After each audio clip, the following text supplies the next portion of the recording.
Good evening, sir. Good evening, Prashant.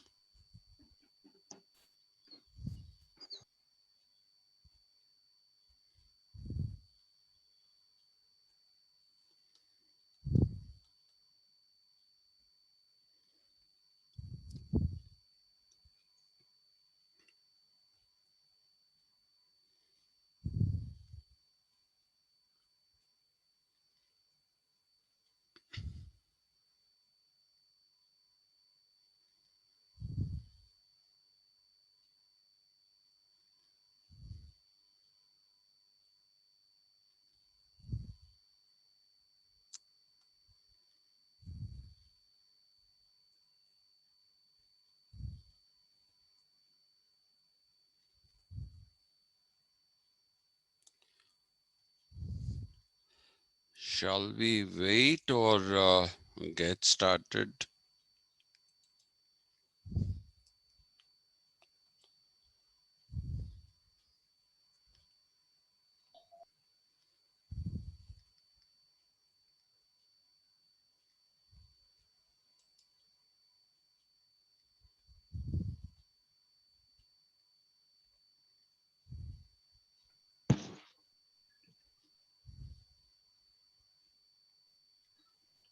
Good evening, sir. Good evening, Rakesh. Good evening, sir. Good evening.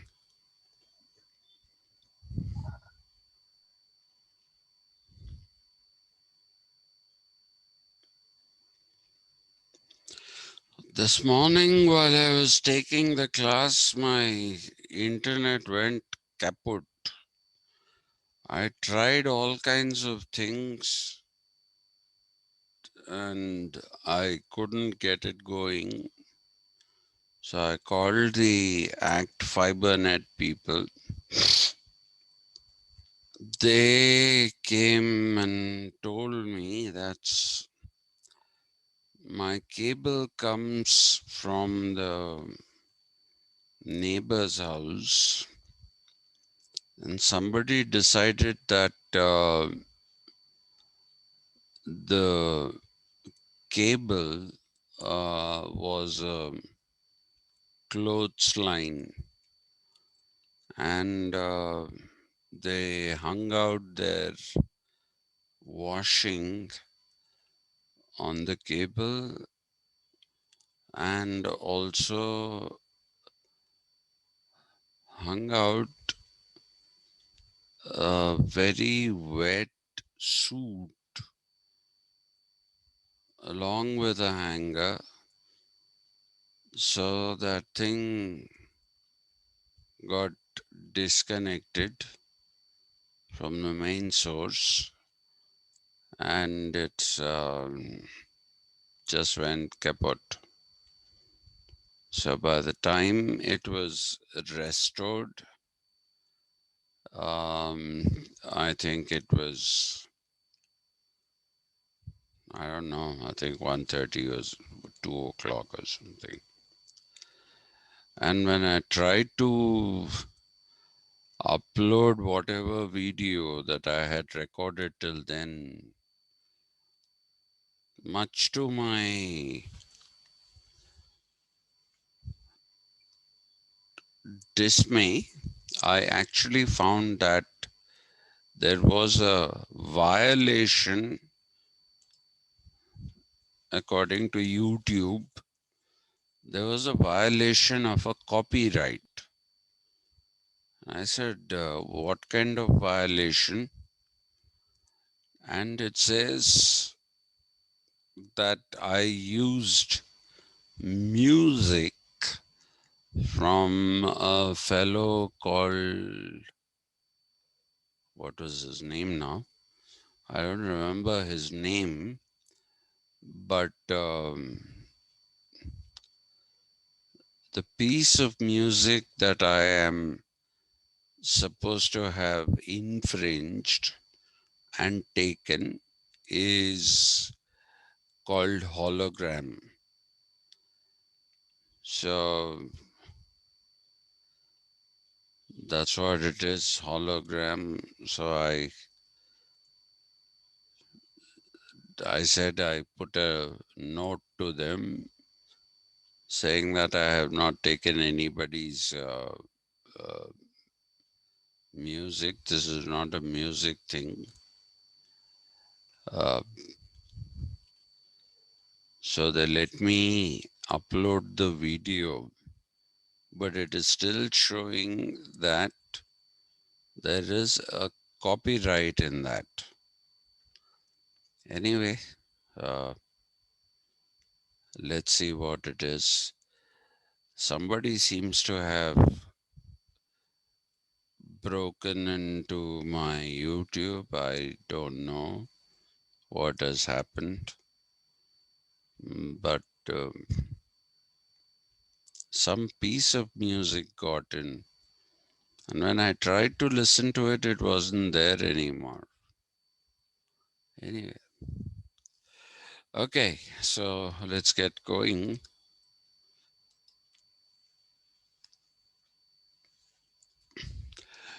This is a topic we will finish in one day, and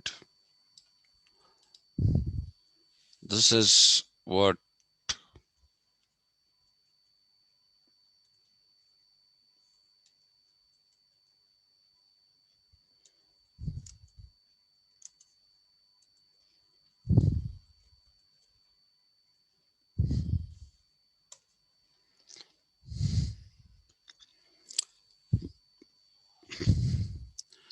Problematique of Democracy. Okay, now if you look at the spelling that the Americans use for problematique, they use this spelling and they pronounce this as problematic. Okay, instead of problematique, they pronounce that as problematic. Now, I have deliberately used the French spelling and the French pronunciation, which is problematique, because if I use the American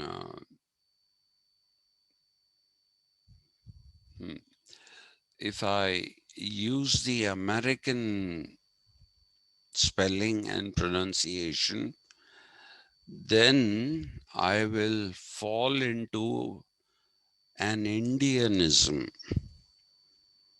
Okay.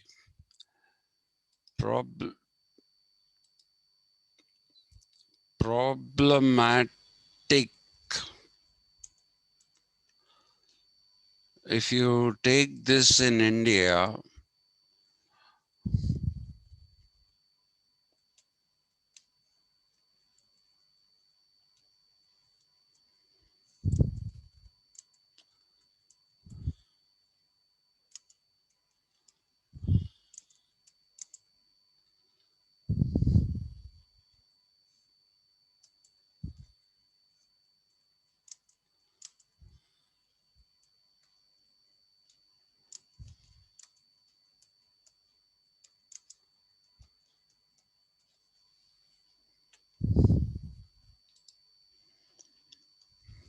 Okay.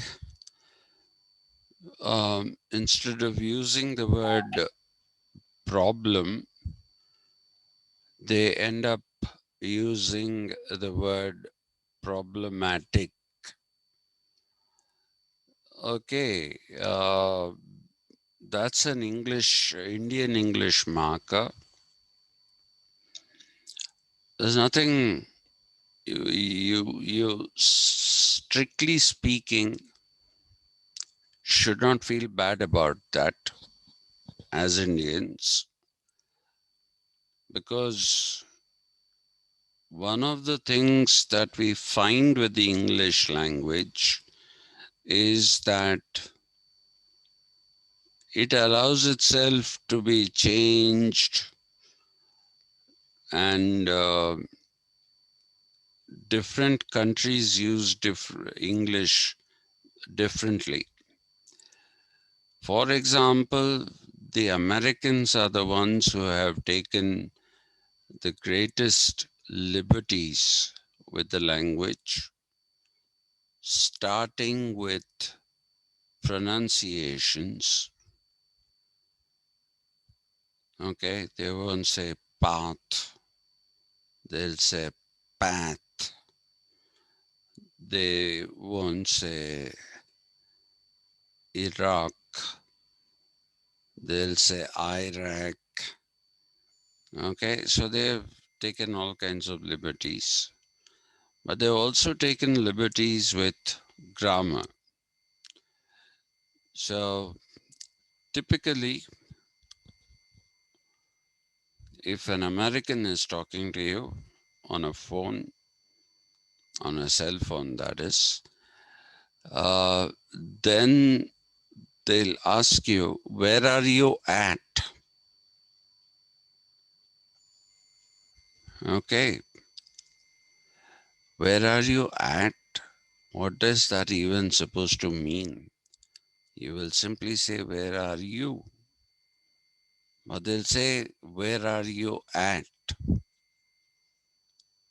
Okay, and sometimes they don't finish sentences.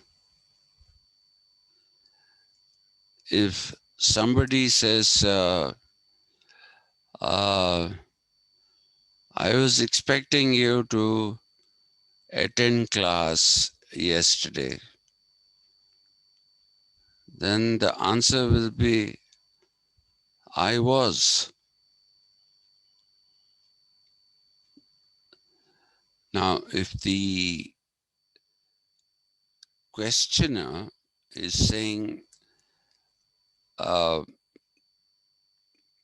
expected you to attend the class, that means what he has in mind is that you're not attending, you didn't attend the class.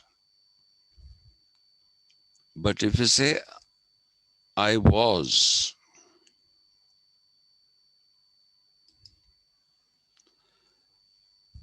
if you say, I was, what does that mean?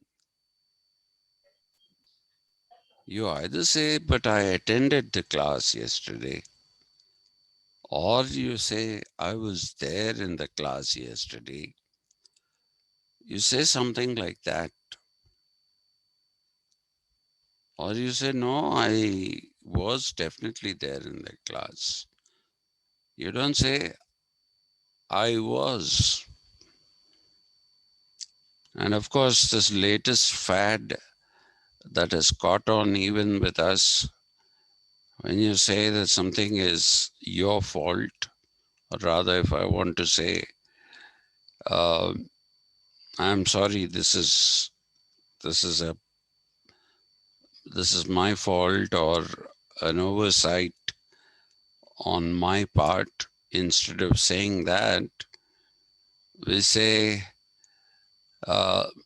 they say rather, and people have started saying it here as well, which is my bad.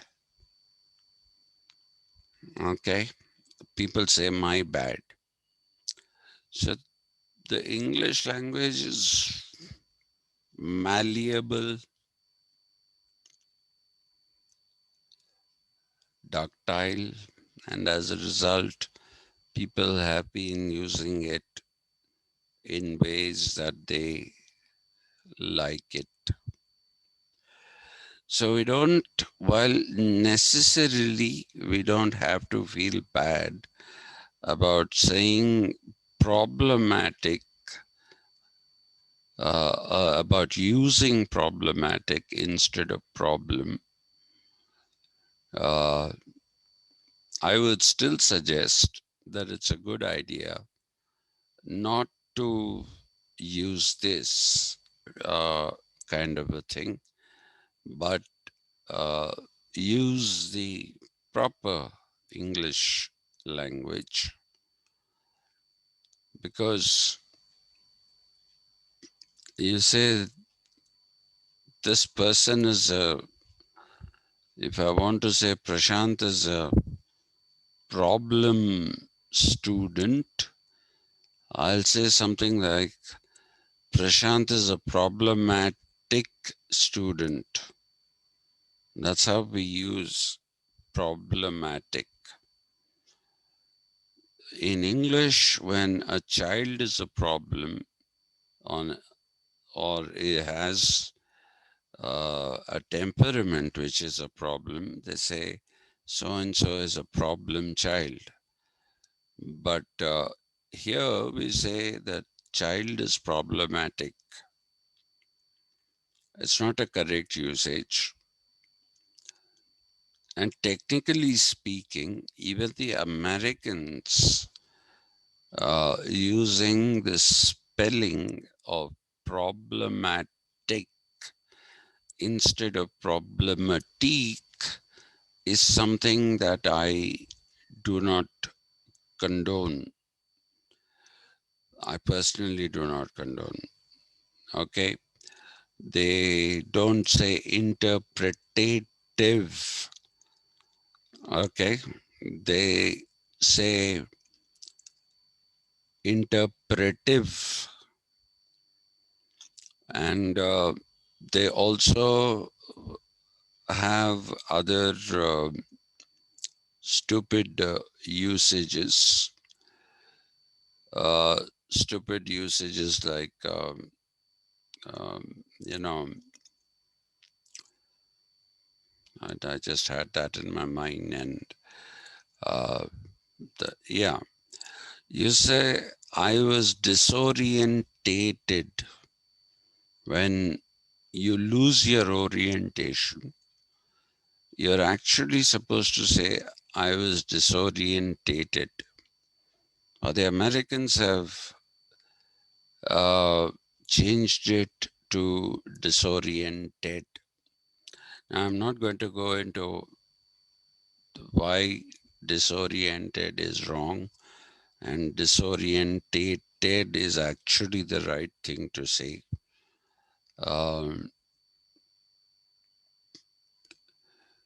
You don't go to an Orient course, do you?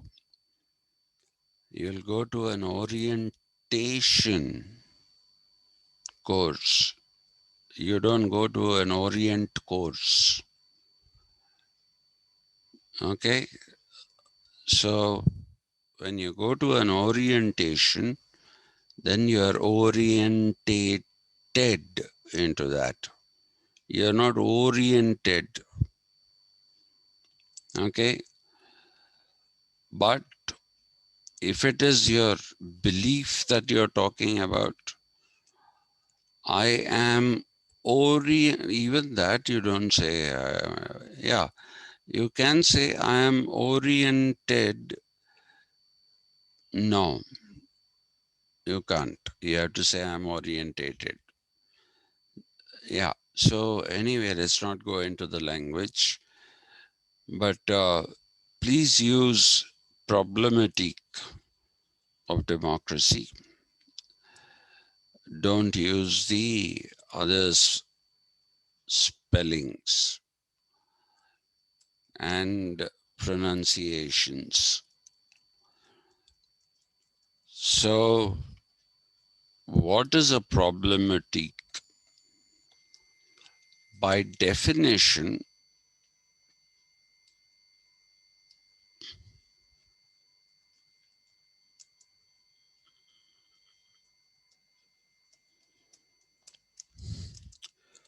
a problematique is a fount from which many, multiple, not many, multiple problems arise. You don't have to say fountain. A fount is fine if you want to say fountain. I'll say that in case you're finding that a bit of a, okay. How do you see a fountain? There'll be this small thing with different pipes and it throws up water in many directions. So a problematique is like that. A problematique is a source of different problems or multiple problems. Now, we have been told at school in our social studies that there are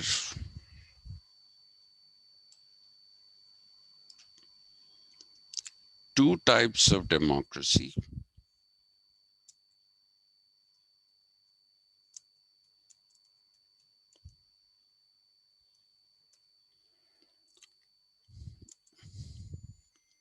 One of which is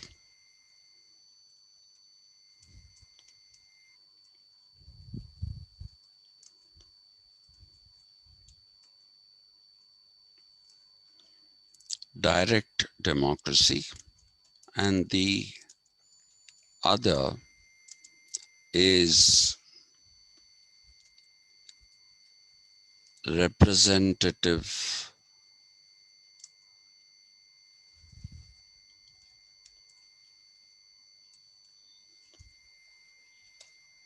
democracy. We are also told that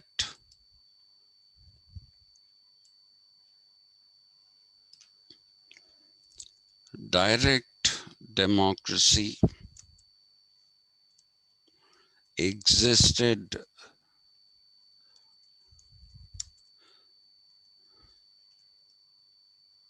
in the Greek period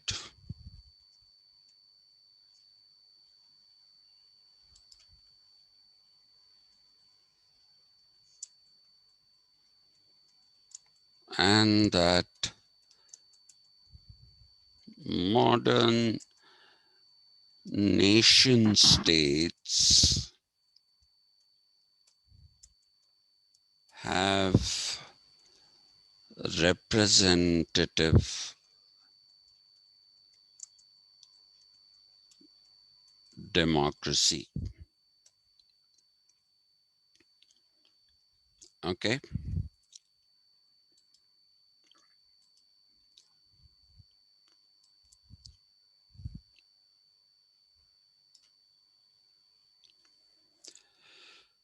And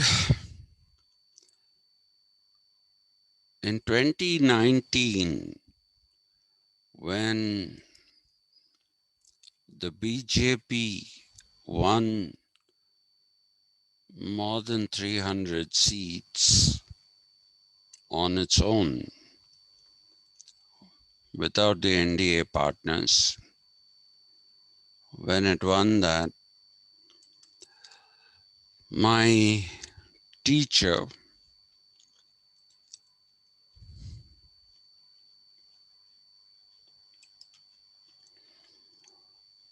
My teacher,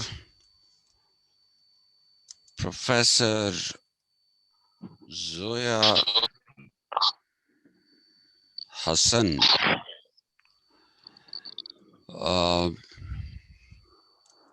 wrote an article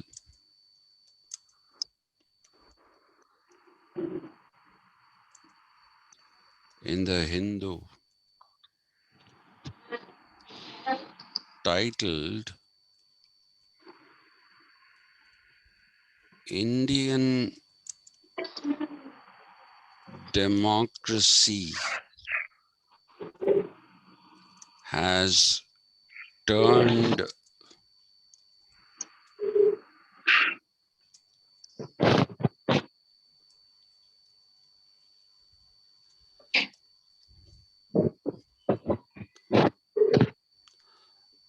majoritarian.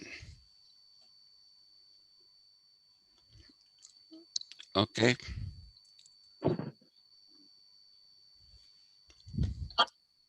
Now I have put all these propositions here for a reason. Somebody needs to mute their mic. Yeah.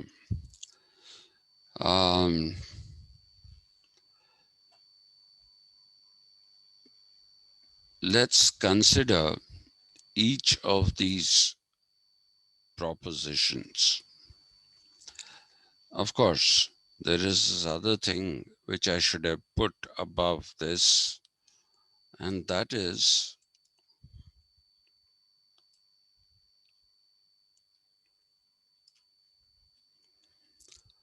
let's take two definitions.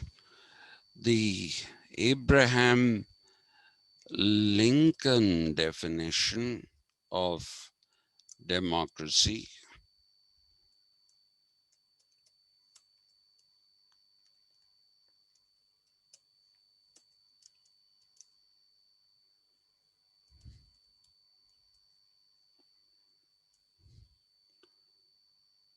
as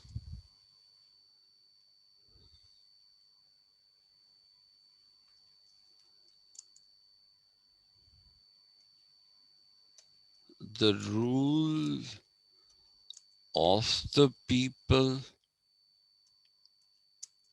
for the people, and by the people.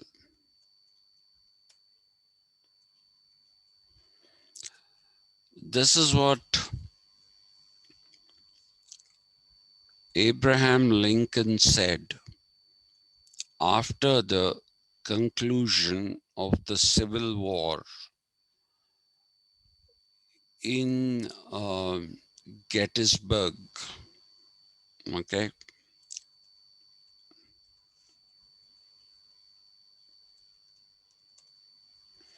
He said this, it's in fact called the Gettysburg definition.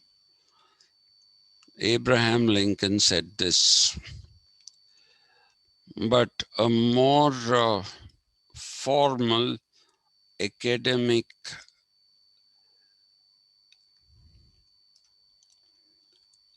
definition of democracy will be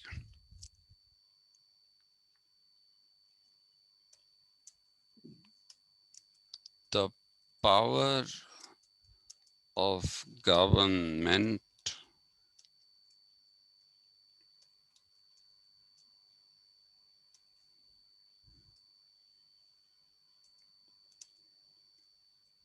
being vested in the people. Okay, this will be the more academic definition. So let's go by the, I'm an idiot. I keep pointing to the screen. Let's go by what you see as the third point. Two types of democracy, one of which is direct democracy and the other is representative democracy. This is what we were taught at school. I'm sure you were also taught the same thing. Now, if you say that two types of democracy and one is direct, so what is a direct democracy? Direct democracy is where the people participate in the democratic process or in governing themselves. They do so directly. Okay? So every person represents himself. Okay? So if you look at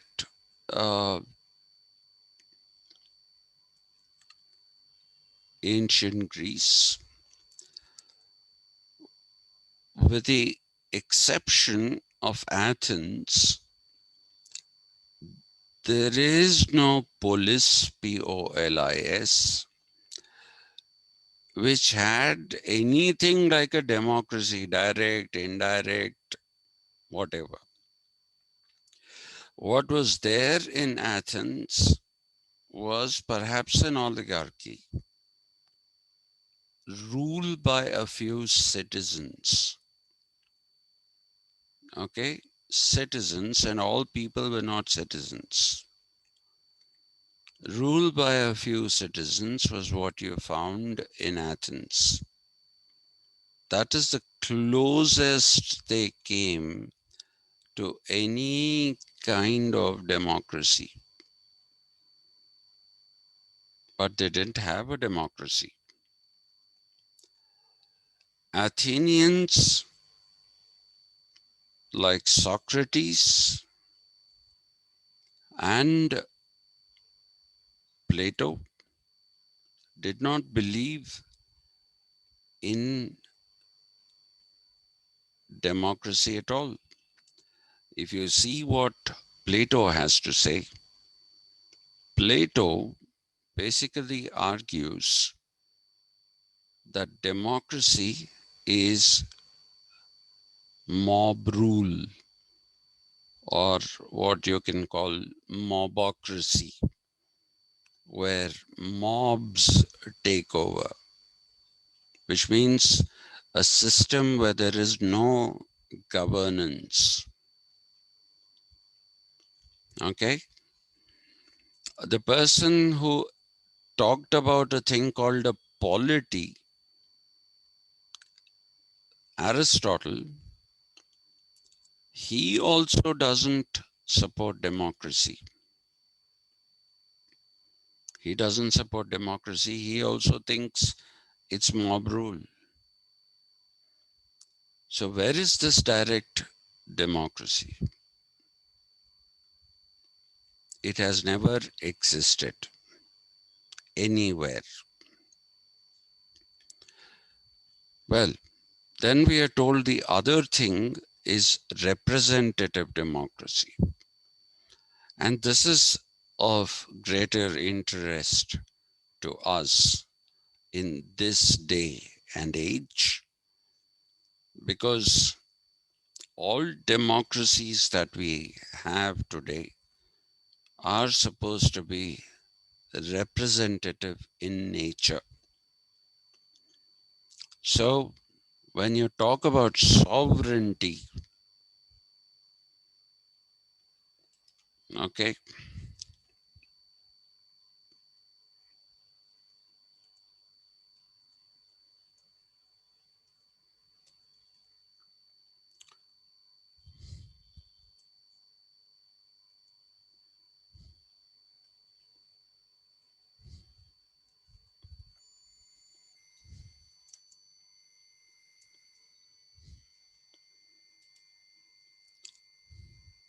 it is vested in the people.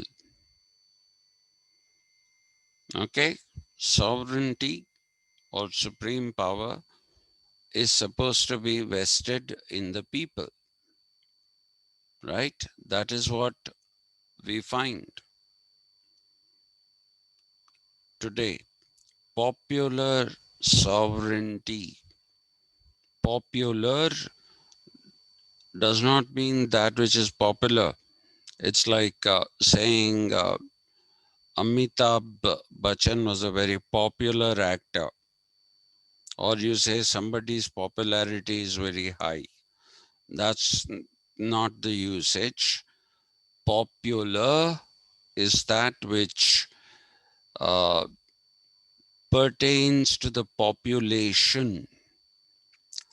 Okay, and therefore it is popular. Popular sovereignty because it's the population that is sovereign. All right, that is what we find. And this happens apparently in nation states which have come into being in the modern period when slowly monarchies started losing their powers. I have told you the story of the parliament, and I realized yesterday that I didn't tell you the story of the American Civil War. And let me see if I can fit that into our thing here today, or I'll just have to talk about it in some other context later on. Okay. We didn't talk about this most important thing that happened in America, which is the Civil War. And it ended only in 1865. And I also didn't talk to you about this man.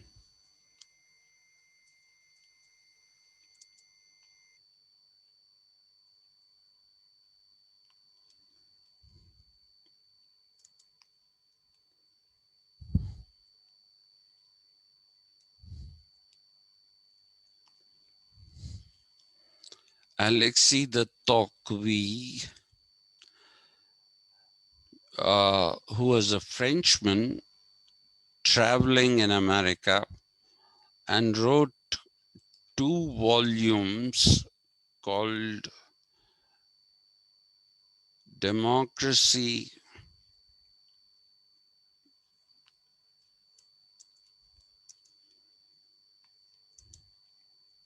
in America. First volume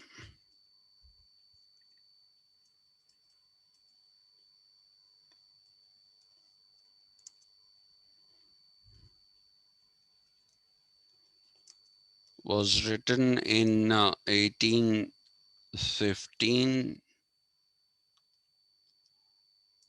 and the second volume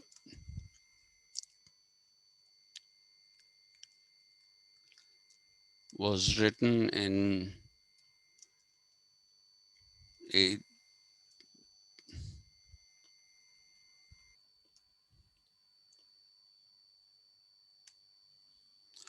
you talk to any American academician, and specifically a political science teacher, and say Alexei de Tocqueville, well, they won't understand that. You'll have to call him Tocqueville, as they call him. So they say Tocqueville. So the moment you go and say Tocqueville, just say Tocqueville to in a gathering of political science teachers, and they'll all come and hug you. Because as far as America is concerned, Tocqueville was the greatest political philosopher, right? Why? I'll go into that reasons a little later. When we talk about Lincoln, that is when we'll talk about this. Okay, so what is a nation state? Nation state is what we have today. India is a nation state. The United Kingdom is a nation state. France is a nation state. Uh, almost all countries are nation states. I'm not going to talk about how they came to be called nation states today, because that is what I intend to pick up for discussion tomorrow.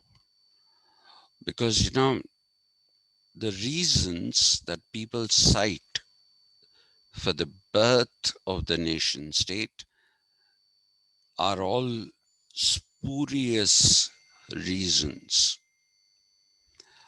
and they are misguiding rather than even scholarly reasons are misguiding. Okay, and you must also understand that words like globalization. Let me throw this question. When did globalization begin? Somebody answer this.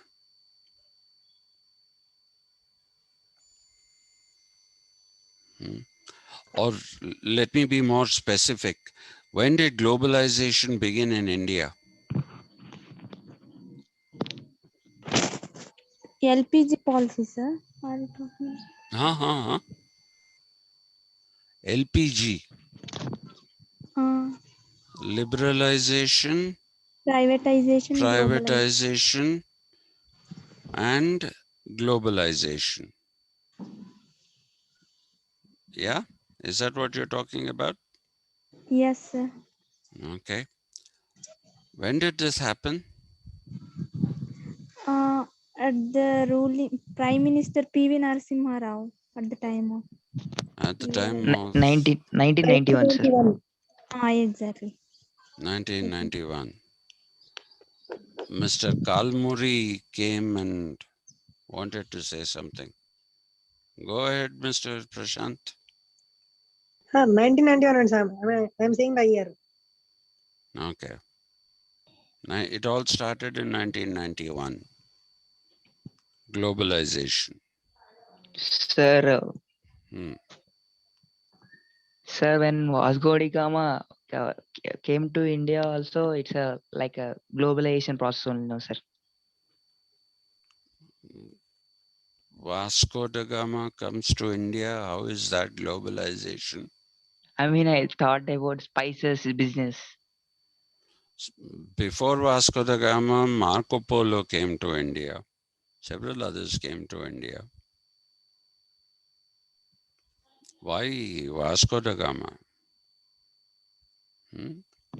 Yes, sir. Yes, sir. It was not just spices, it was also silk.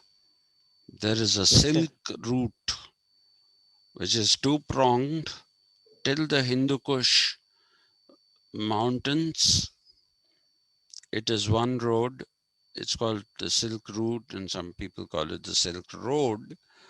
And one prong went in the direction of China, and the other prong came in the direction of India. People came through the Khyber Pass. Okay. And that is what was the Silk Route or the Silk Road. People were coming much before Vasco da Gama.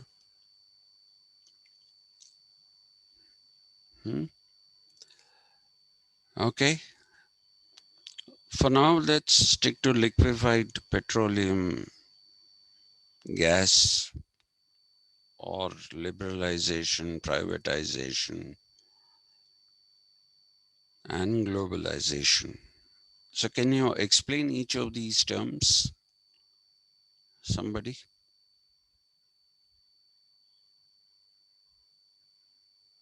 What is liberalization? Removing all the trade barriers, sir. All trade barriers have been removed? All means not all. I mean, liberalizing the trade barriers. So what is liberalizing? I mean, giving some exceptions to one country. One country can have a trade with other country without much restrictions. Without much risk. Sir, Uh, some taxes, taxes to reduce taxes burden. mm. That's it, And sir. what is privatization?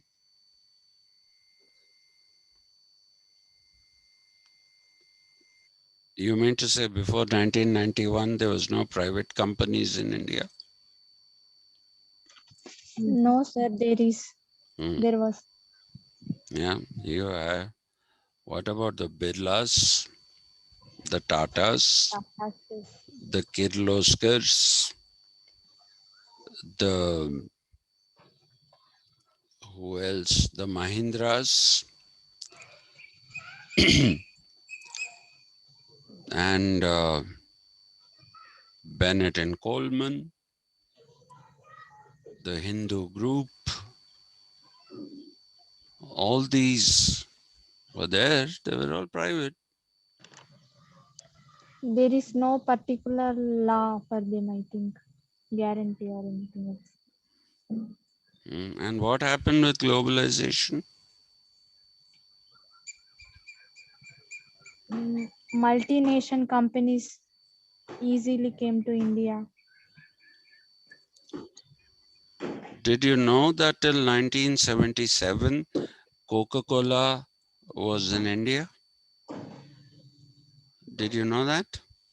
Till 1977, it was George Fernandez and his brand of socialism that sent Coca-Cola packing from India. Okay, but otherwise Coca-Cola was there in India till 1977. Not just Coca-Cola, there was all the other products that came with it, except Dr. Pepper's, which is like a gel jeera. You had American cars being sold here by Premier Automobiles. They sold most of the Chrysler products. They sold Dodge cars. Dodge is a brand owned by Chrysler. They sold Plymouth cars. General Motors had a presence here in India. They sold Vauxhall. They sold Opel. Okay. And there was Lambretta, Italian scooter. Then there was Vespa, again Italian scooter. Then there was Enfield, British motorcycle. And there was Java motorcycles. So they were all there. These were all private companies. Hindustan Motors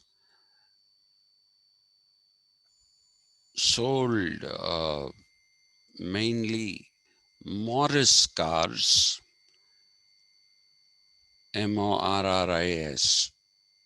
Morris, Morris garages. So the icon of Indian cars, which is Ambassador, that was actually the Morris Oxford. That was a model. And then there was the other company which made British cars, which is called Standard Motor Company. And Standard sold Triumph cars of British origin in India. They sold them under various names, Super 10 and Herald, all those. In fact, in those days, they had convertibles, open top cars. Okay, and so there were private companies. These are all private companies. Jeeps were sold by the way, does anyone know how the word Jeep came into being?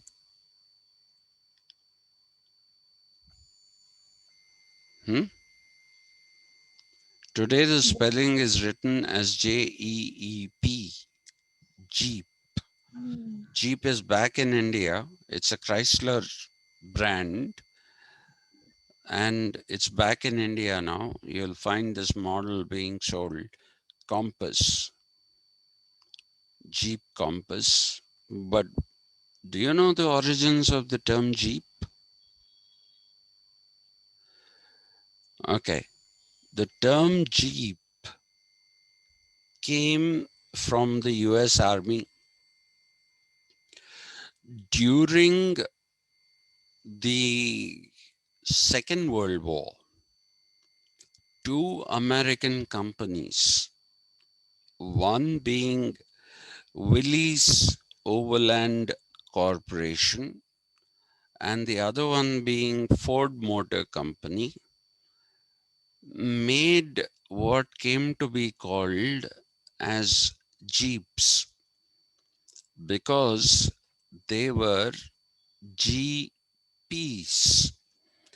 G and P stood for General Purpose Vehicles.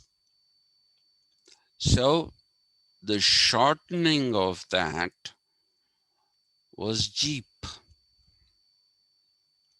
That's what the American soldiers called these vehicles, Jeeps. And they were not made by one company. They were made by at least two companies. Some say there were other companies also. Even General Motors used to make Jeeps. That's what they say. Later on, the Jeeps have been replaced by the Humvees, but let's not go into all that. So what is privatization? We did have privatization before. Prior to bank nationalization by Indira Gandhi, most of the banks in India were all private banks.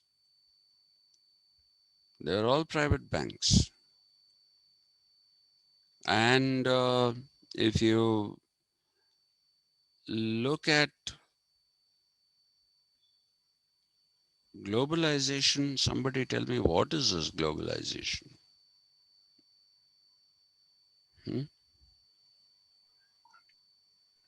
Products which are made in India can easily sell in other countries. No, that was happening already. Local. That was happening for a long time. We were exporting garments. We were exporting garments. We were exporting some other consumer durables also. Government is supporting by this law. Supporting whom? The local people, local products can easily sell in the market of world market, I think. You mean to say prior to that they didn't sell? Yes. No. Export trade has always been something that has been promoted by the government because you have this thing which is called BOP. Okay.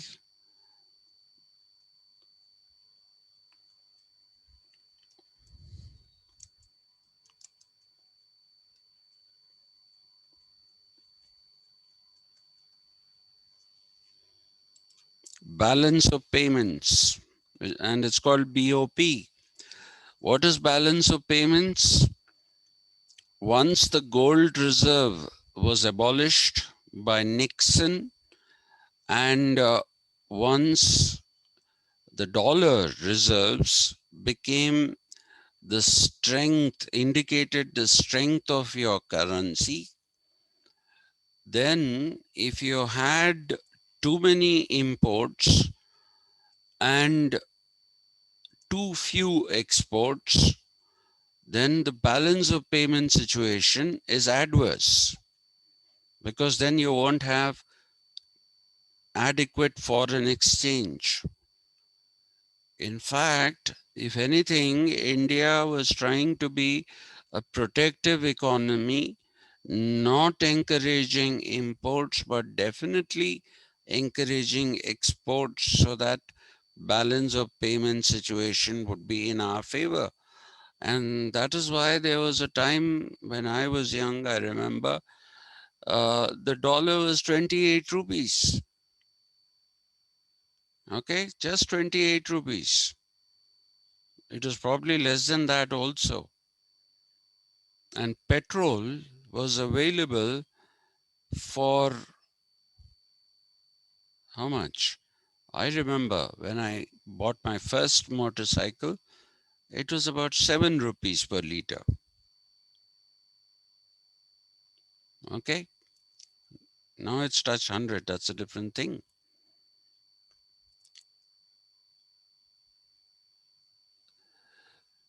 All right, so let's put that aside. See, globalization started with colonialism. So to that extent, Rakesh is not completely wrong about Vasco da Gama, but Vasco da Gama coming to India didn't start globalization. Globalization started with colonialism. Just remember that thought, because we are going to talk about that tomorrow. Liberalization in India stood for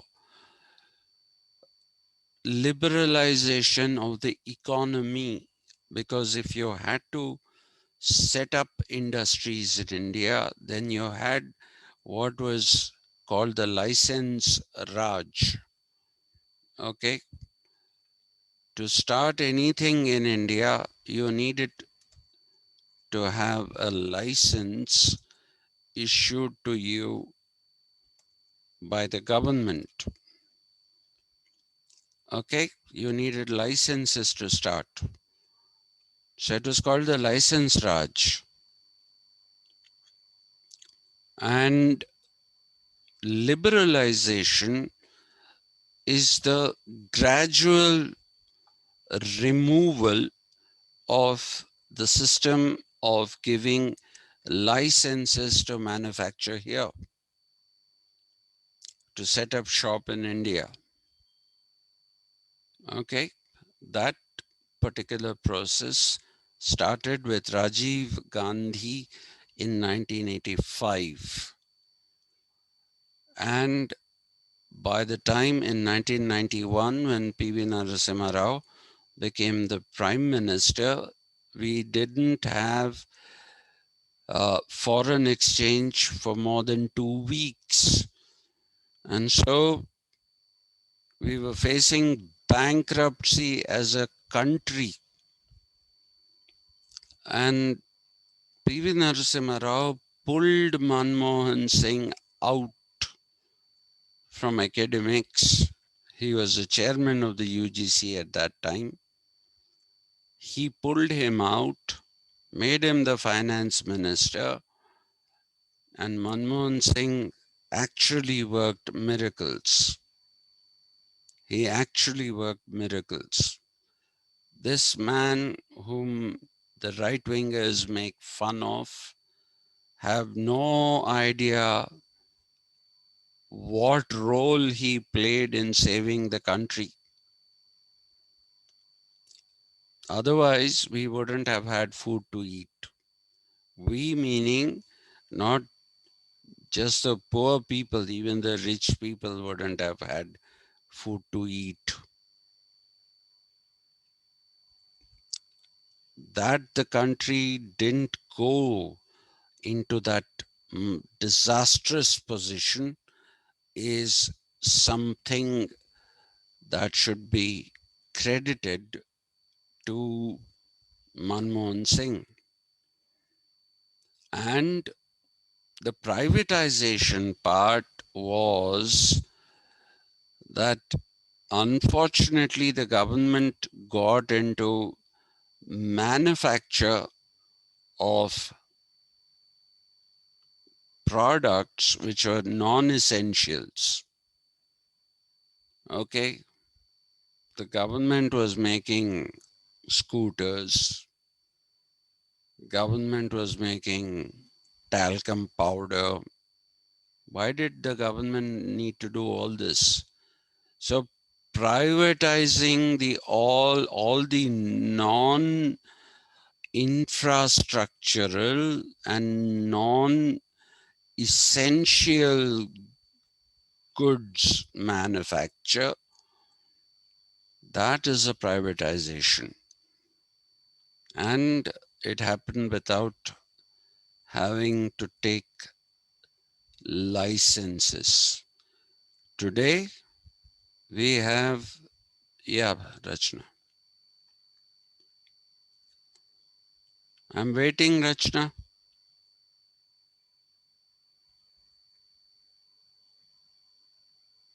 Rachna?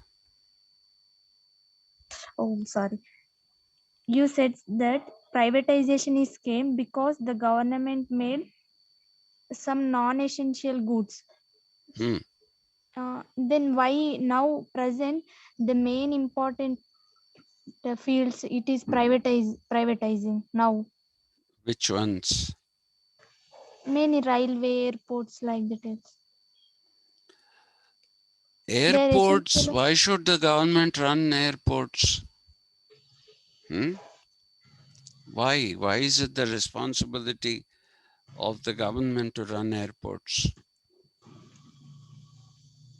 Governance is the Government responsibility of the government. Okay, railways, all right. To a certain extent, I can understand railways because Indian Railways is one of the biggest railway networks in the world, and having this under our control, under the control of the government, might be a good idea. It is one of the things that was managed very well. Okay, so railways, all right, but do you know how much loss is made in running of these things? to Especially government. if you look at uh, road transport corporations, state-owned road transport corporations, they have piled up thousands of crores as losses. Thousands of crores they have piled up as losses. Air India alone has nearly 85,000 crores loss. Just Air India alone. Why is the government taking on these responsibilities? Why should we run an airline? Why should the government manufacture cars? Why manufacture cars?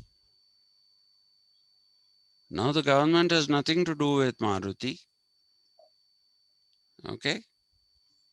Okay. Is there any difference?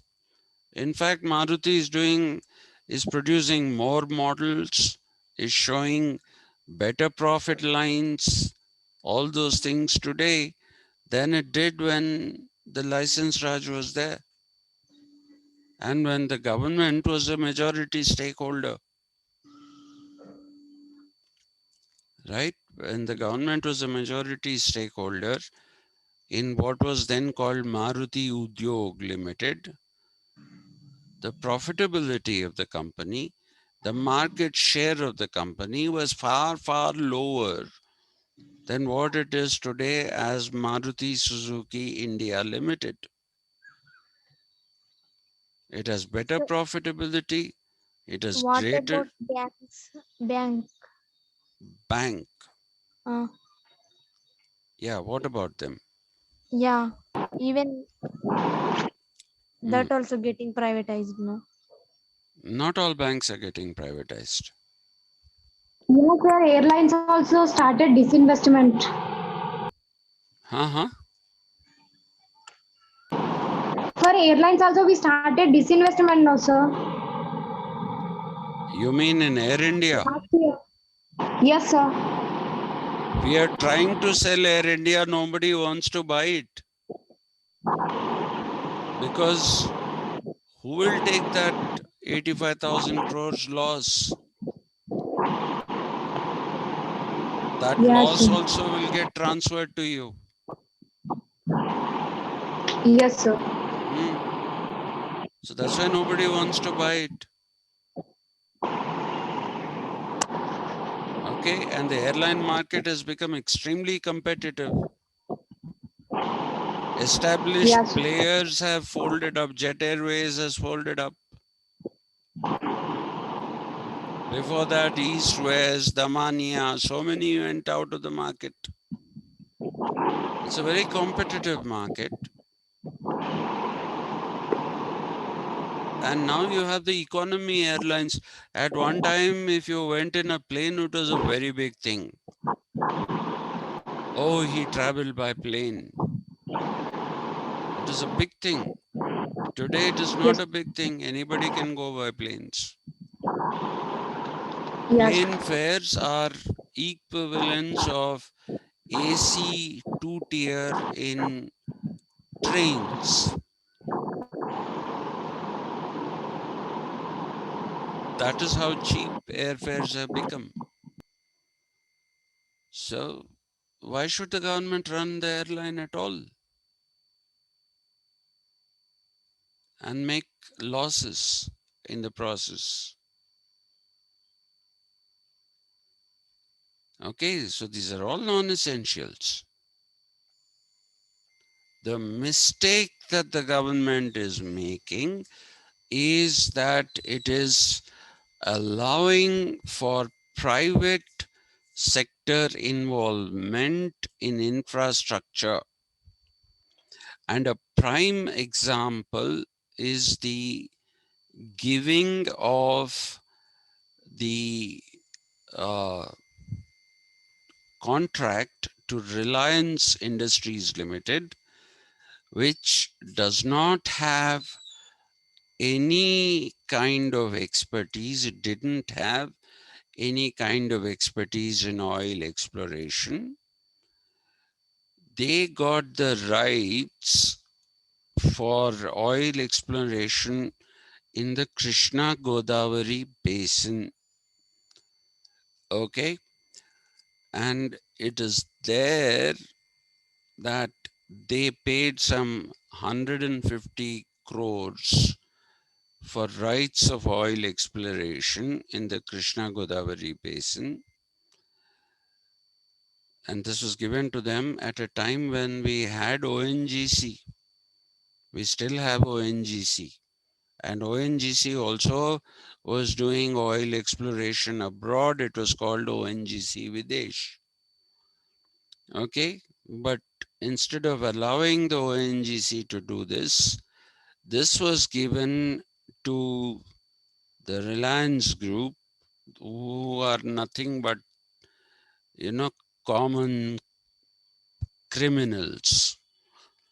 What did they do? They have no expertise in oil exploration. So they sold a stake in their company to British Petroleum, and British Petroleum paid them $75 million.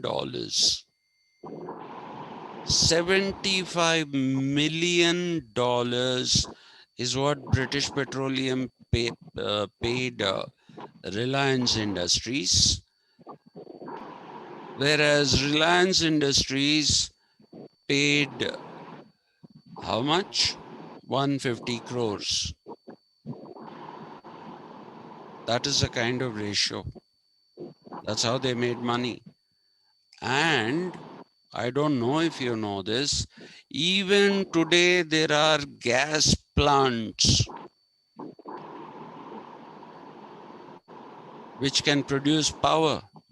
If you get them all operationalized, both in Telangana and in Andhra Pradesh, then they will produce a lot of electricity which can be sold to other states. But because you gave the rights to Reliance, Reliance refuses to sell at a lower price. Okay, and because it refuses to sell at a lower price, it is believed that Rajshekhar Reddy was going to cancel their licenses. So there is this conspiracy theory that the death of Rajshekhar Reddy was taken care of by Reliance. And by the way, Reliance have been known to bump people off. That's why I call them, Reliance Group is a criminal group. It's an absolutely criminal group. Okay, and what did they do? They took the gas from this region. Our wonderful people wanted a separate Telangana state. We want to rule ourselves. We don't have a port. We don't have access to natural gas. Nothing. All that is now with Andhra Pradesh and with Gujarat. Why? Because Reliance Industries is there. Jagan Mohan Reddy twisted the arms of Reliance Industries, cancelled licenses, gave them to ONGC. Okay, and these would have been environment friendly electricity generating plants. Instead of that, we are going in for thermal generation, that too through open cast coal mines, which are very, very polluting. So that is what you see.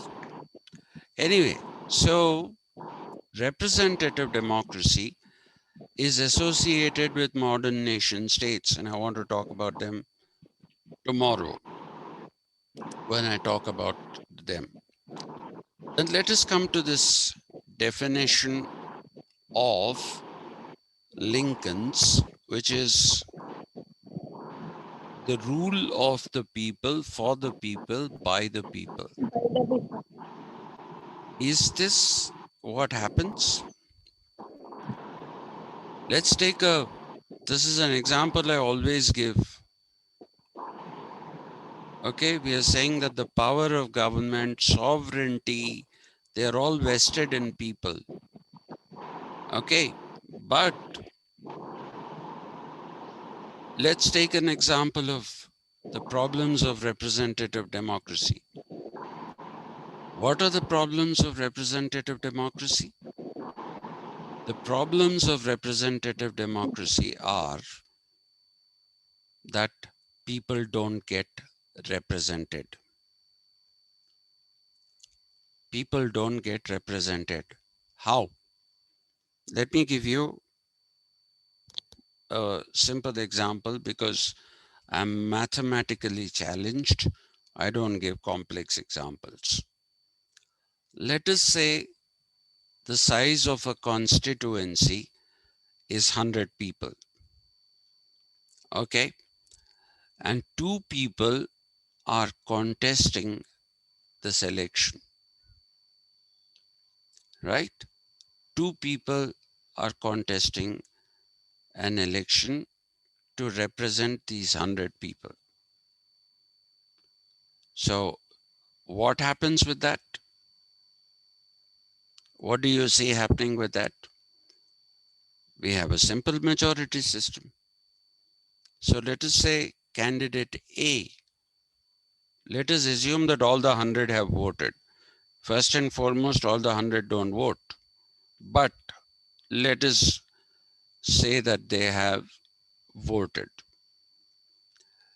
If all the 100 have voted, and if candidate A has 51 seats and candidate B has 49 seats, who's the winner? A. A is the winner. He is representing that constituency called X. Now please remember, 49 people, which is the half of the constituency, did not want A to represent them. That is the reason why they voted for B. But by saying that A is the winner and that he represents this constituency X, what are you doing? You are creating a problem of representation. How is it a problem of representation? 49 people, half the constituency, who didn't want A in the first place, have him as their representative. It is like, you don't want me to teach you, but I will be teaching you. So what is this choice that you're talking about? What kind of choice are we talking about? Okay. And yesterday I was talking to you about the Electoral College. 538 people. Now the constitution of the Electoral College itself is such a huge procedure. It is such a cumbersome procedure that nobody really knows fully unless you are in the Election Commission of the United States. You aren't likely to understand how that Electoral College is constituted. But what we do understand is 538 people in that particular nation are voting for a president. And the vice president, who's the running mate, wins. It's like me, if I win, my dog comes with me. It's like that. So the vice president is not separately elected. If the president says, so and so is my running mate, then you get that person also with you. Secretaries in the United States of America are not people who are elected. Secretaries are ministers, the equivalents of ministers. They are not elected. They are people who are nominated by the president. So what is this thing of the rule of the people, for the people, and by the people? Who's ruling? a person elected by 538 people, and he chooses his team of unelected people, and you also see that the judges are appointed by the president. They don't have a term. If you're appointed, you stay there.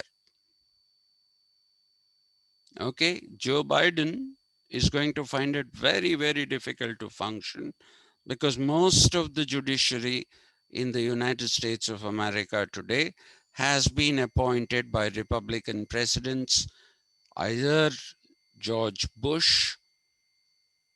W. Bush, or George Bush Jr., and Donald Trump. So they're going to face a hostile judiciary, Biden and co. Right? So where is the representation?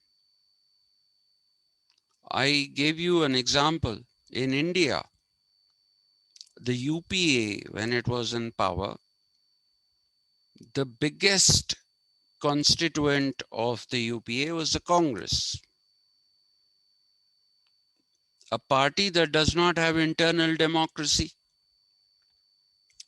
It's a family-run party. Nehru Gandhi family. That party is run by them.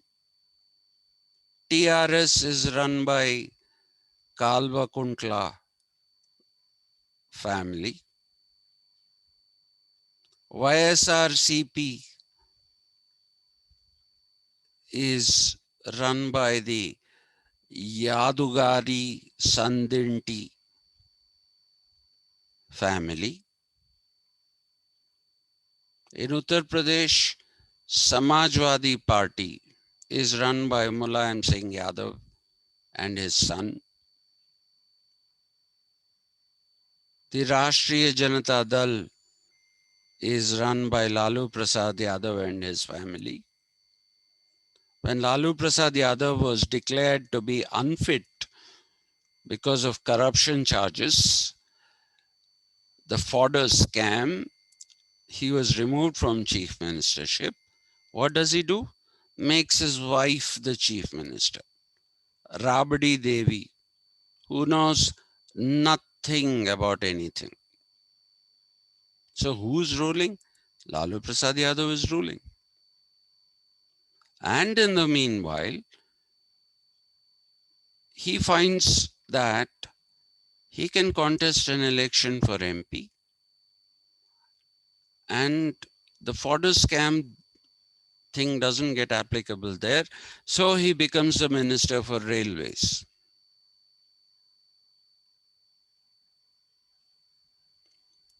In West Bengal, for ages, it was the CPIM, but now it is Mamata Banerjee. CPIM, Jyoti Basu.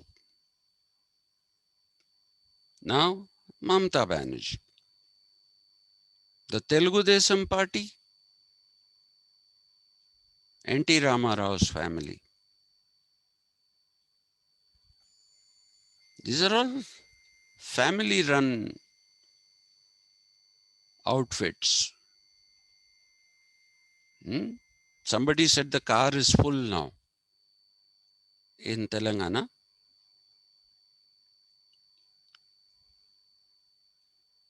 KCR is chief minister, KTR is minister for urban development and administrative affairs. Harish Rao, nephew, is finance minister. Kavita becomes MLC.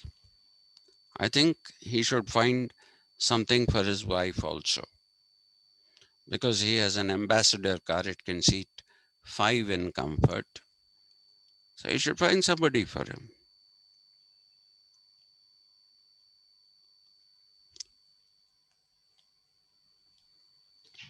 can anybody outside this family become the president of the party? You can't. Can anybody, now it's become Chandrababu Naidu's family. Can anybody who's not a member of either Chandrababu Naidu's family or N.T. Ramarao's family become the president and general secretary or any of those things in that particular party, Telugu Desam? That it is getting wiped off is a different issue. And here you have brother and sister sharing two states. Jagan will take care of Andhra Pradesh, and Sharmila is preparing to launch herself into Telangana politics. So can somebody else become a can they become the president or the secretary? There is a law in this country that says that anybody who has even pending criminal charges against him cannot contest the election. That is a law. And there are proven charges of corruption, disproportionate wealth.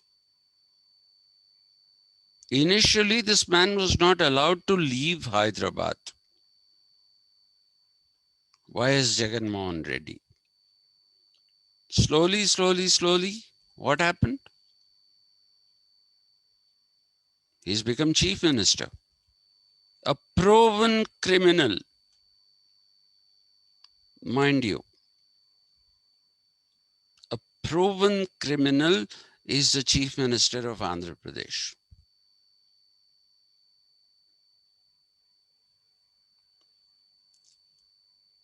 So you have to look at these.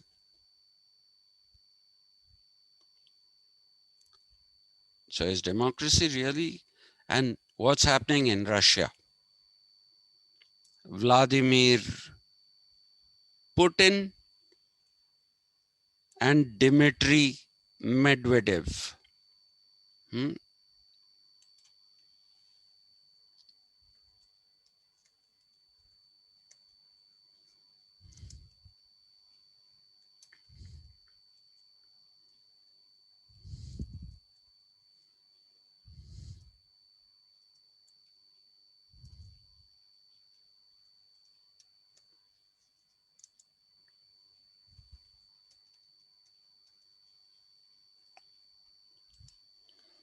So they have a prime minister and they have a president. So one term Medvedev will be prime minister, Putin will be president. Next term Putin will become president, prime minister, Medvedev will become president.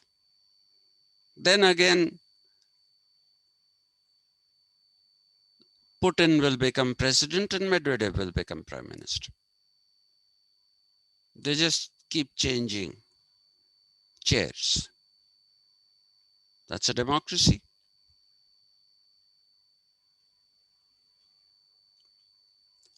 And I was talking to you about the UPA, the Congress party, the largest party in that.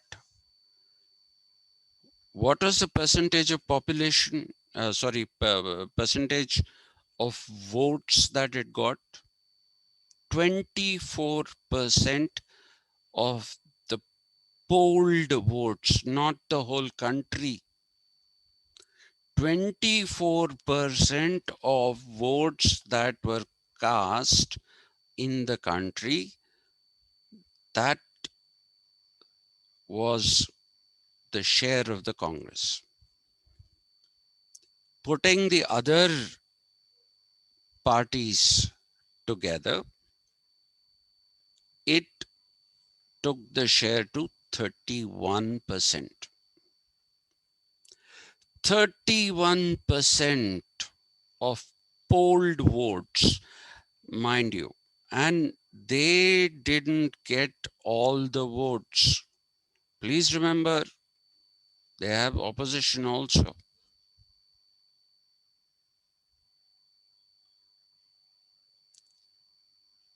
31% and you rule the country. You divide a state, you have this Article 3.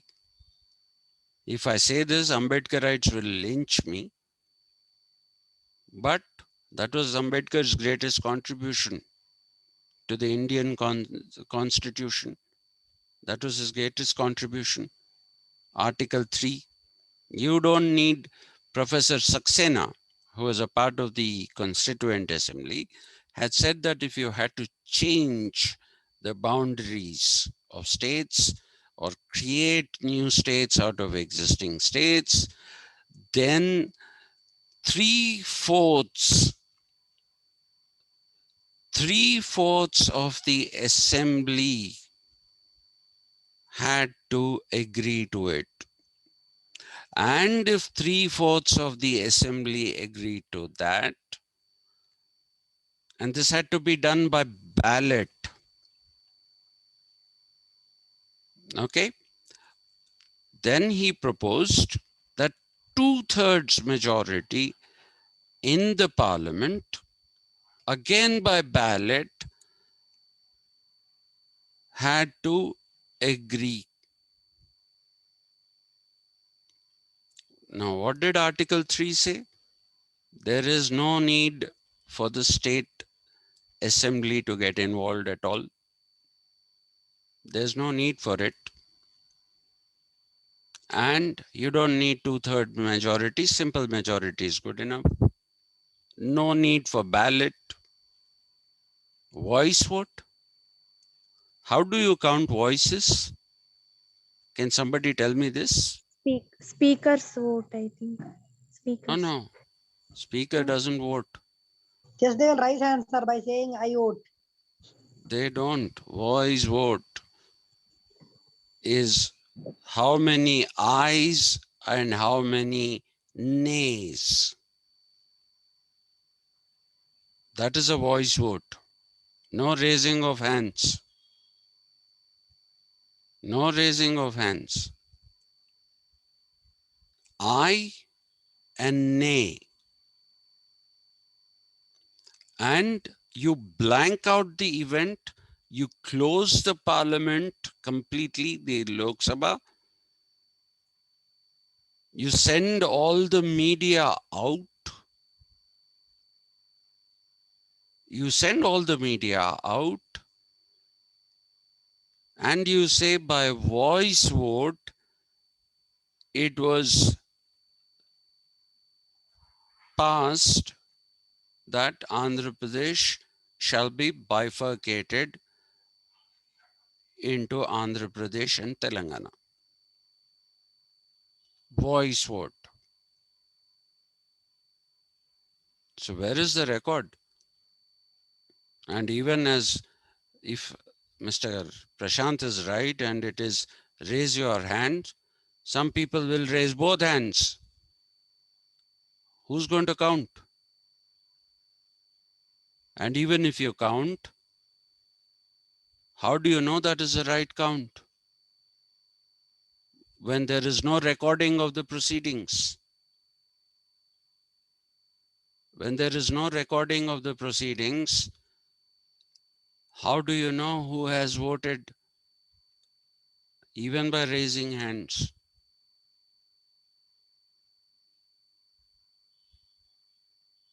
The BJP didn't oppose it because of Sushma Swaraj. Modi opposed it. But Sushma Swaraj said no. Why? Because she saw a sizable Muslim population, especially in Hyderabad and also in the rest of Telangana. The BJP has been dying to get a foothold in the south. It's got a toehold in Karnataka, where it has to keep doing various kinds of malpractices and come into power, but it sees Telangana as a way to come into power on its own steam. That's what it is. And even if you have a referendum, somebody said, why didn't we have a referendum? If you have a referendum, let us say the majority, and incidentally, the Andhra Pradesh, the then undivided Andhra Pradesh Assembly had passed a resolution, a written resolution with signatures that it didn't want the state to be divided. That was thrown away. Okay, that was thrown away. But even if we had a referendum where people directly would want to decide that let's have a splitting of the state or no, I gave you the example of French Canada, Montreal as or Montreal as it is called by people there, and Quebec or Quebec as we say in India. 51% said we will be part of Canada. 49% of the people said we don't want to be part of Canada. So what about the opinion of the 49%? Are they getting represented? Did they get represented? They didn't get represented. They didn't get represented. The Treaty of Maastricht, which led to the formation of the EU, admission of so many countries into EU was by wafer-thin margins. And Brexit, Great Britain trying to exit the EU, not everybody supported it. What about that voice? Are they represented? Were they represented?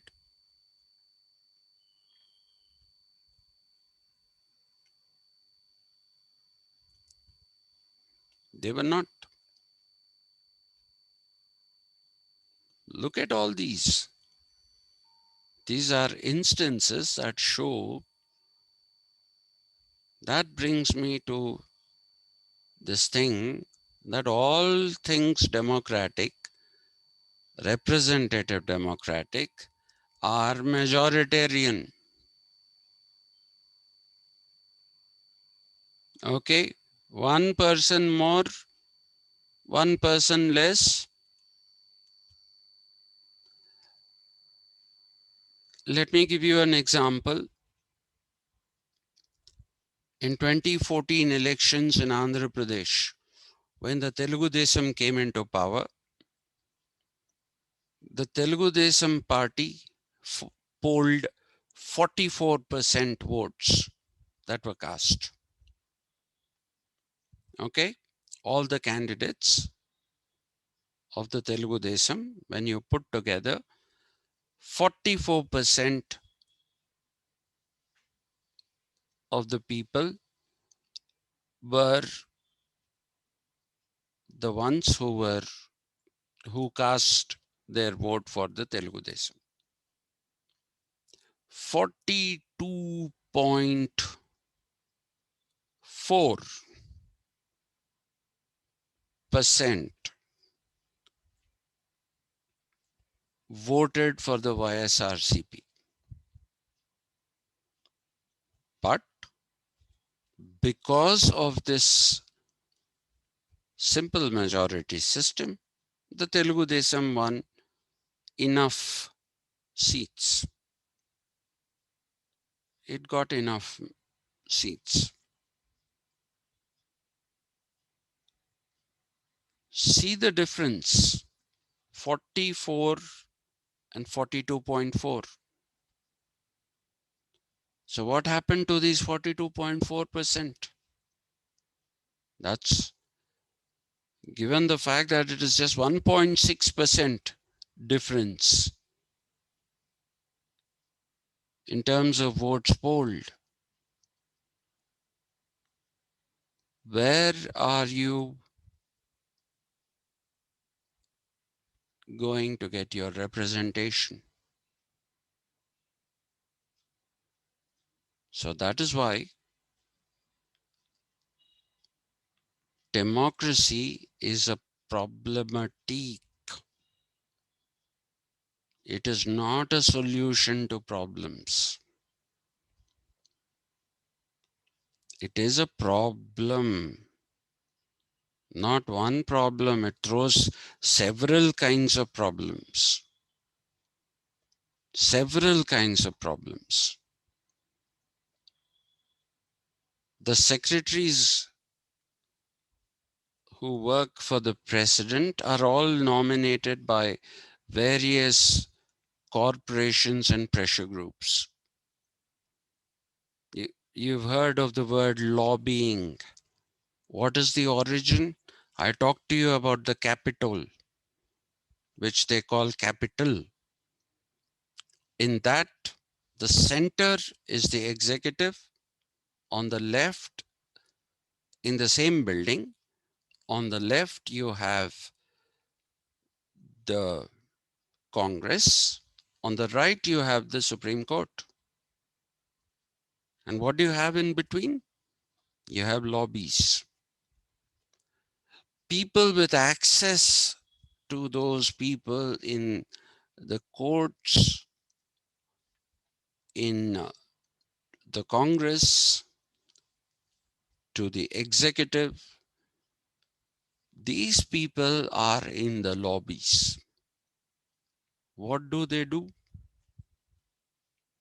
They go and, if for example, I have lost a case in the Supreme Court of one state, and I want to make sure that my case will be picked up by the Supreme Court of USA. Because I told you there is an appellate jurisdiction, but only for name's sake.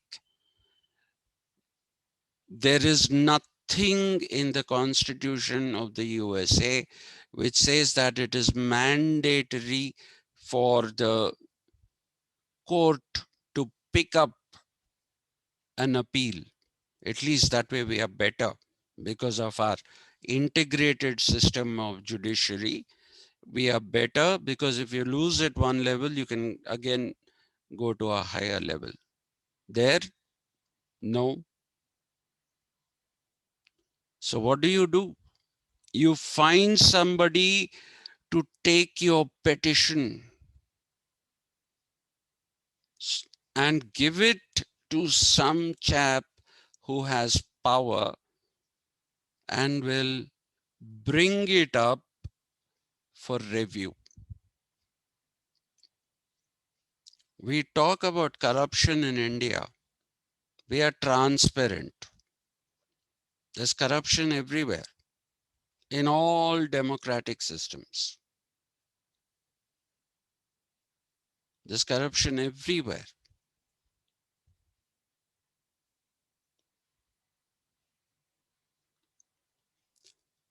So, democracy is a problematique. Jawaharlal Nehru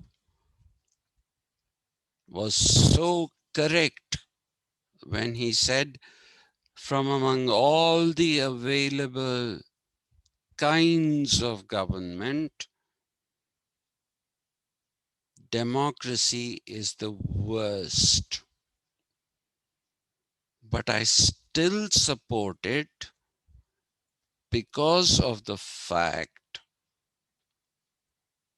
that it is probably the only way in which you can prevent Nazism, fascism, and other forms of dictatorships taking over.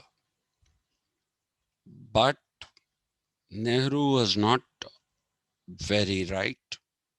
Look at Russia, Medvedev, Putin. That's a dictatorship. It's as good as a dictatorship. Sri Lanka has this wonderful provision in its constitution, which was used by Ranil Wickramasinghe. Okay, you win the election in 2008. So the next election should be in 2013. But in 2010, you find that your popularity is soaring for whatever reasons. So what do? You go for elections immediately. That is not by dissolving the existing parliament or legislature. Not dissolving the existing legislature, but you are contesting for 2014 in 2010. So in 2010, if you get majority again, 2014 there is no necessity, 2013 there's no necessity for election again. You continue because in 2010 you got the mandate. Now what kind of a system is that? Seriously, what kind of a system is that?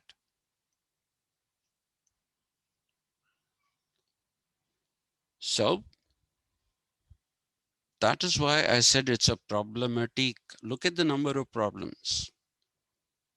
If you go on adding countries into it, we don't really understand how the German system works, how the Dutch system works.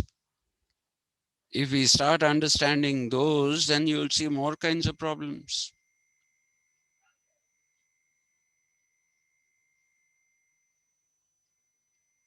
So democracy is a problematic. Sorry, I've taken a very long class, but I wanted to end this today. Okay. Tomorrow, if you have any questions, you can ask me now. If you still have some fuel left in you, I must have eaten it all away by now. It's very interesting, sir, today. Yeah. Sir, till now you talk about all the problems itself. There is no solution at all. No, if there is a solution, we would have found it. The Then this solution is that if you take the case of Switzerland, in the cantons, they said, okay, we will have minority representation. Okay. Minority here as in the ones who didn't vote for the winning candidate.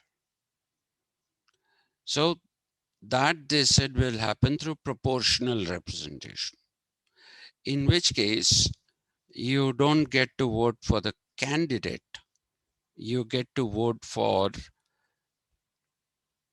the party. The party will decide who will be the candidate who will represent you.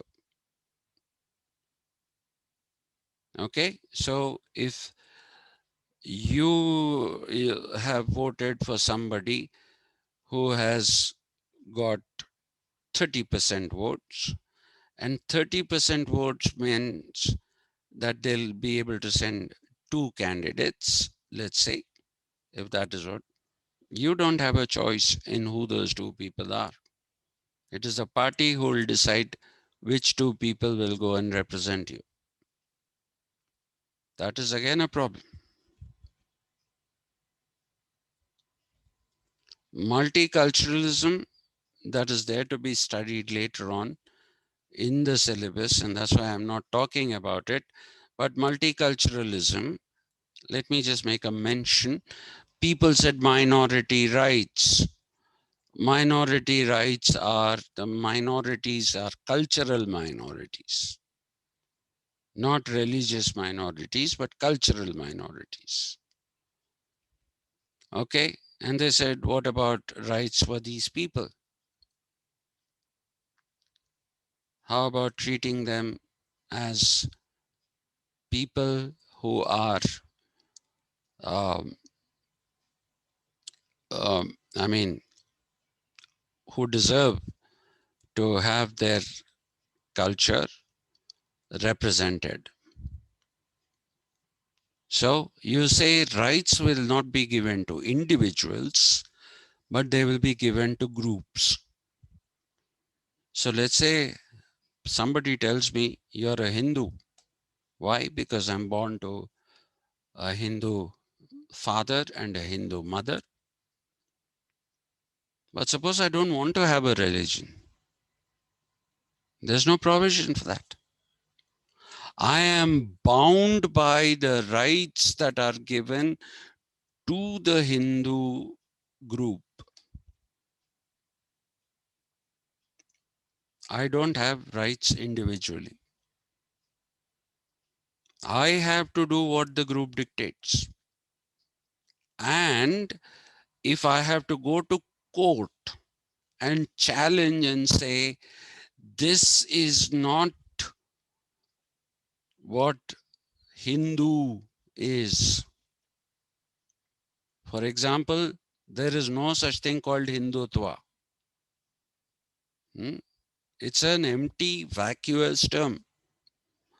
So if I go to court in America and say that I'm being subjected to this, then who are the judges? And won't the judiciary become disproportionately powerful? If it is going to decide over things, preside over things, and decide the fate of rights of people, then what is the point in having an executive and a legislature?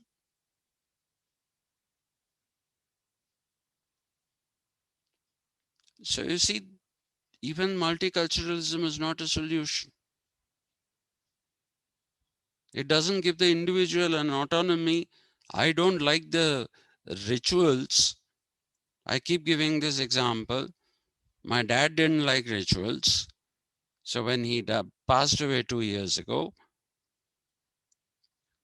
he said, I'm donating my body for medical research. So give it to a medical college. So he did, and all of us also wrote our wills and gave it to the Usmania Medical College. So whenever we die, no rituals, nothing. Go hand over the body and come back. Now, if I am in a multicultural society, they'll say this is against Hinduism. Because the Garuda Purana will say your soul has to travel in a certain manner.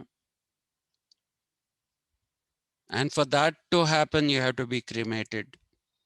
Not only have you got to be cremated, other rituals have to be performed, like Dharmodaka has to be given for people to give their punya so that you go up and not come back down. So suppose I don't believe in this. then what happens to me? Who am I?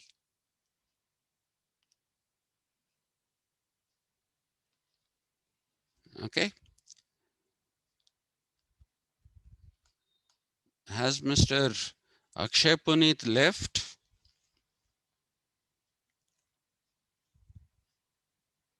Yes, Akshay Puneet has left.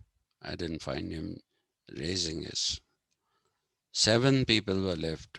We started with about 13 or 12. 6 have left. Doesn't matter.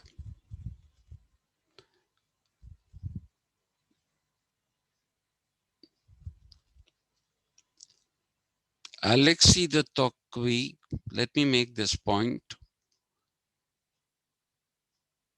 praised America and said, France, look at France, it had a revolution. And what happened? It led to bloodshed. It didn't happen in America. It didn't happen in America for the simple reason that they didn't let it happen. It was under the control of the white people. But when the Civil War was fought after 1835, there was bloodshed between the Confederates and the Unionists. When the Civil War was fought,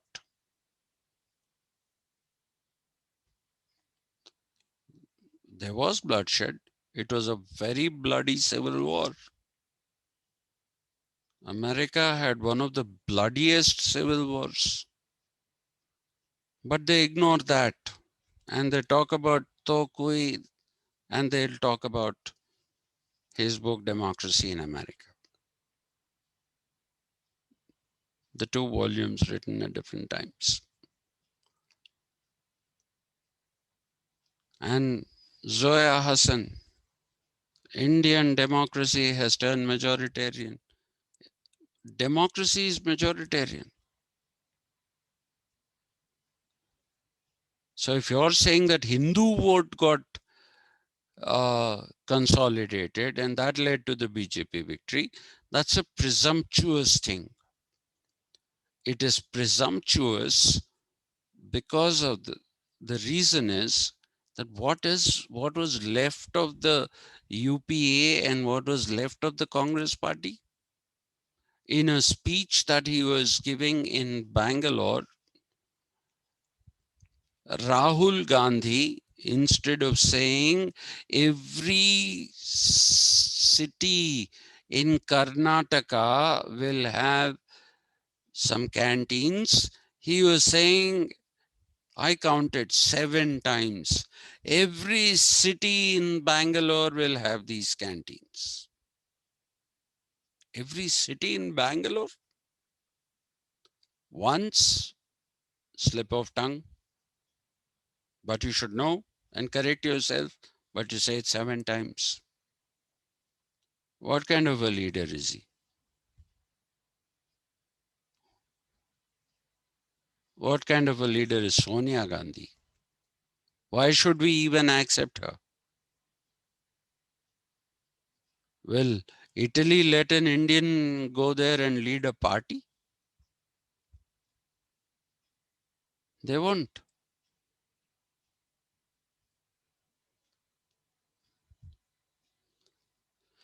So let's end it here on this happy note.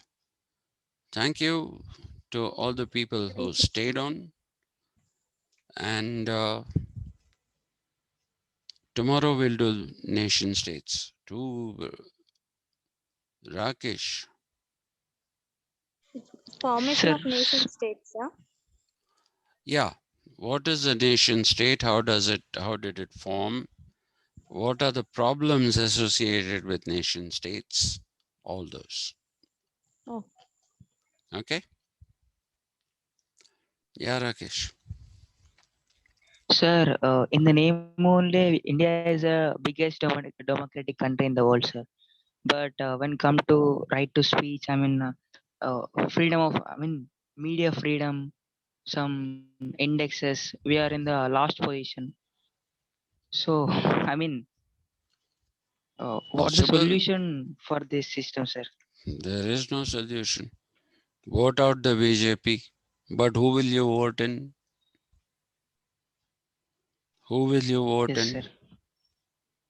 Do we have any party that looks like it can be there? No, sir. Sir, single transferable vote can give solution. No, it can't be a solution. Single transferable vote is worse than one person, one vote.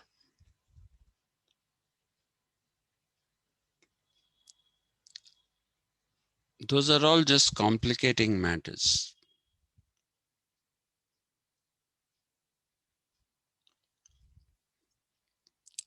So anyway, when we talk about nation states, again, there'll be adequate opportunity to talk about